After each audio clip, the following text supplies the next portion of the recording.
Na figura 1 está representado num referencial ortonormado OX, Y, Z um octaedro regular ABCDEF, cujos vértices pertencem aos eixos coordenados. Temos aqui a figura 1, podemos perfeitamente ver o octaedro regular e agora para este enunciado surgem três questões. Temos aqui uma primeira questão, que eu vou começar por resolver, depois temos uma segunda questão e no final aparece uma terceira que vou resolver também neste vídeo, mas vou começar pela primeira e chegaremos então aqui à última, ok? Bom, vamos começar então pela primeira que diz o seguinte: escolhem-se ao acaso dois vértices distintos do octaedro. Reparem na experiência, vamos escolher ao acaso dois vértices deste octaedro. Qual é a probabilidade de a reta definida por esses dois vértices ser paralela à reta definida por x igual a 1 e y igual a 2? Apresenta o resultado na forma de fração. Bom, uma vez que temos aqui uma probabilidade, eu vou só definir aqui um acontecimento para simplificar aqui a escrita, ok? Portanto, temos o acontecimento, é este que eu vou aqui sublinhar no enunciado, para não estar a escrever novamente, ok? Queremos a probabilidade de a reta definida por esses dois vértices ser paralela à reta definida por x igual a 1 e y igual a 2, ok? Este é então o nosso acontecimento que eu vou chamar de A. E assim posso escrever aqui probabilidade de A é igual a...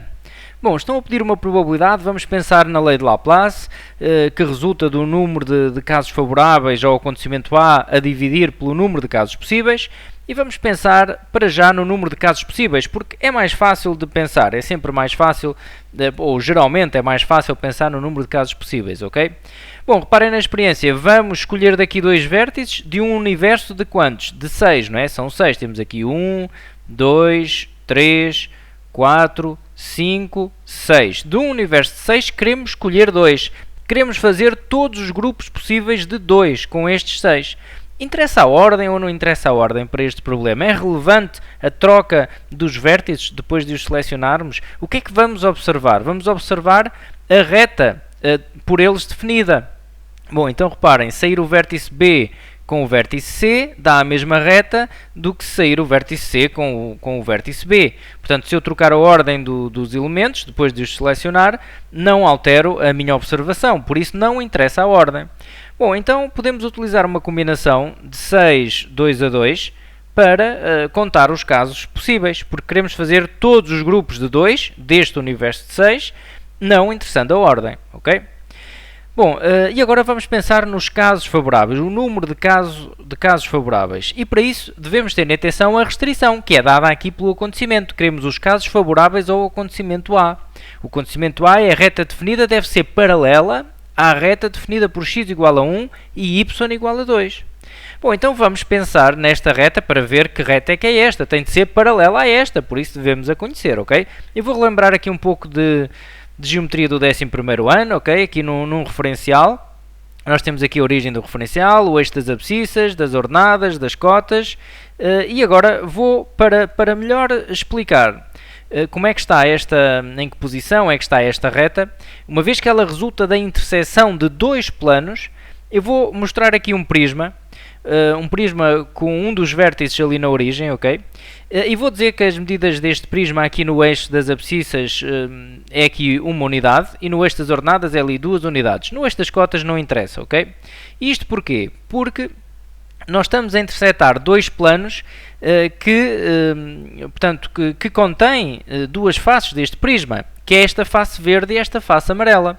Reparem que qualquer ponto que está nesta face verde, a abscissa é sempre 1, portanto tem sempre o x igual a 1. Mas atenção que o plano não é só esta face verde, o plano expande-se em todas as direções, não é? Portanto, nós estamos aqui apenas a ver a face deste prisma que contém, que está contida no plano.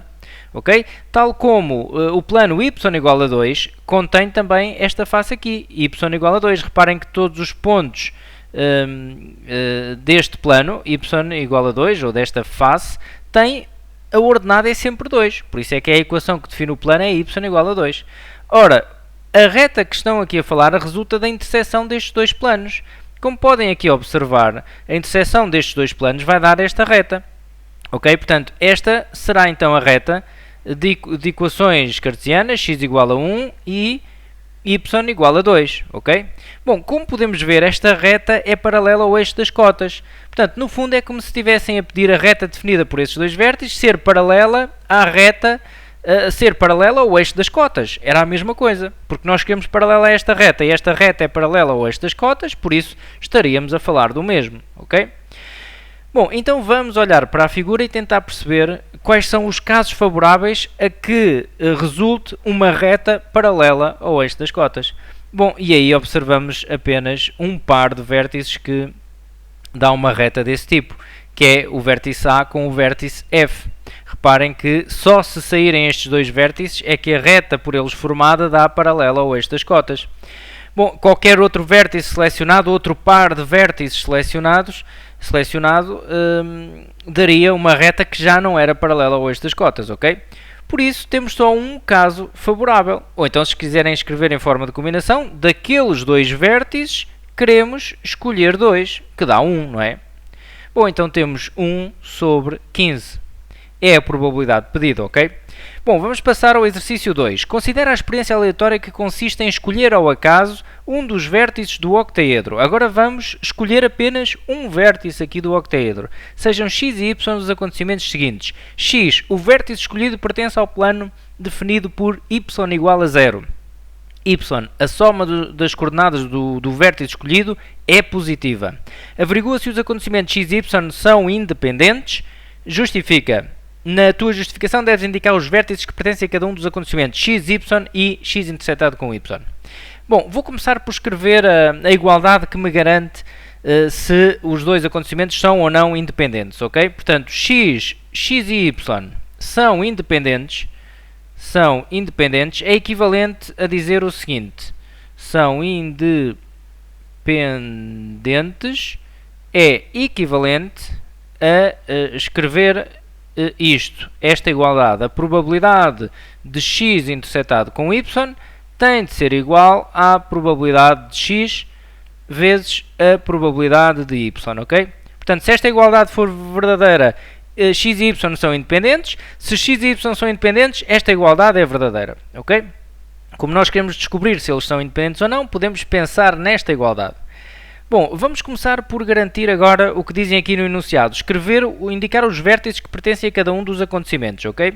Vou começar então pelo acontecimento x. Vou escrever aqui os vértices que pertencem a este acontecimento x, ok? E x é o vértice escolhido que pertence ao plano definido por y igual a 0. Ora, o plano y igual a 0 é o plano x, o, z. Reparem que neste plano, x, o, z, que será o plano cuja interseção aqui com este octaedro vai formar esta secção, ok? Que eu vou tentar aqui representar. Com a interseção do plano com o octaedro dará então esta secção, certo? E nós queremos, agora perdi-me aqui um bocadito, o vértice escolhido pertence ao plano. Bom, então do octaedro, dos vértices do octaedro, quais deles é que pertencem ao plano de equação y igual a 0? O A pertence, ok? Está no plano x ou OZ, não é? Está no plano x ou z, que é o plano de equação y igual a 0. O A pertence, vamos escrever aqui. O B também. O B também pertence a esse plano. O C não. Bom, pertence ali o D também, lá atrás. E temos também aqui o F.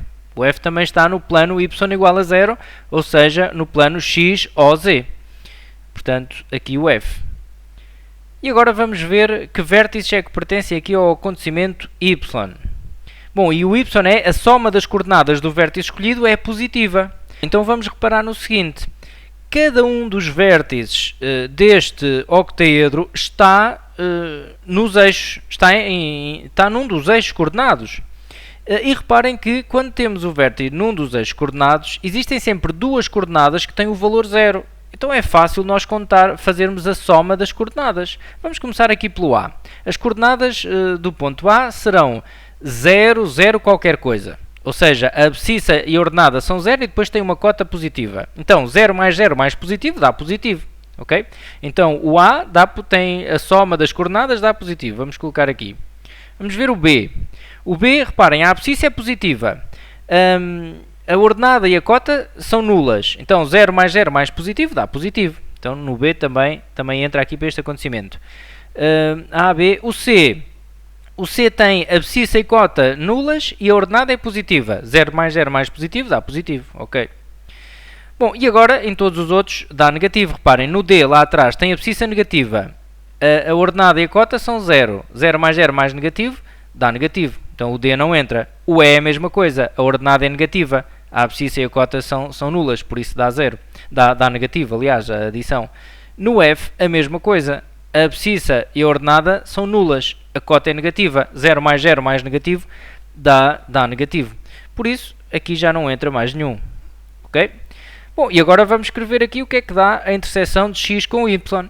X com y é ver o que há em comum. Bom, e nós olhamos para um, olhamos para o outro. O que está em comum é o A e o B apenas. Ok? Bom, e agora o que é que vamos fazer? Vamos determinar as probabilidades de cada um destes acontecimentos para ver se esta igualdade é verdadeira. Ok? Então, temos aqui a probabilidade de x é 4 casos favoráveis. Estou a ver aqui, o acontecimento x é dado por 4 casos favoráveis, o A, o B, o D e o F, e os possíveis são 6. São 6 porque temos 6 vértices. Reparem na experiência a escolher ao acaso um dos vértices do octaedro. Então, 6 casos possíveis, 4 favoráveis, ok? Que dá 2 terços. A probabilidade de y, os casos possíveis serão também 6. Casos favoráveis a y são estes 3, o A, o B, o C. 3 sobre 6. 3 sobre 6, simplificando, dá 1 sobre 2. A probabilidade de x a intersetar com y. Vamos ver o que dá. Casos possíveis também são 6. Casos favoráveis são só estes dois, o A e o B. Ok? 2 sobre 6 dá 1 terço. Ok, então colocamos aqui a probabilidade de x intersetado com y dá 1 terço. Será que 1 terço é igual a 2 terços, que é a probabilidade de x, vezes 1 meio? Bom, é verdade, reparem, este 2 simplifica com este e isto fica 1 terço igual a 1 terço. Portanto, deu verdadeiro. Logo, se esta igualdade se verifica, eles são independentes, ok?